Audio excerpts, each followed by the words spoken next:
Prilikom boravka u porodilištu, koliko mame često borave sa svojom bebom?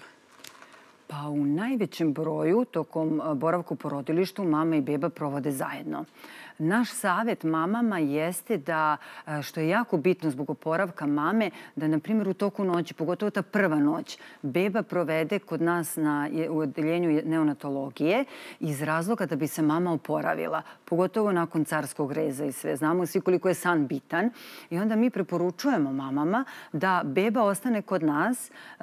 u našoj jedinici, a mi na svaki zahtev bebe, da li je to na sat i po ili 2, odnosimo bebu kod mame, mama podoji svoju bebu, mi bebu vratimo, mama nastavi sa spavanjem. Jer prosto je jako bitno da mi pratimo bebu, pogotovo tih prvih 24 časa, a isto tako je bitno i da se mama odmori i dobije snagu, jer najveći deo njenih, da kažemo, i obaveza i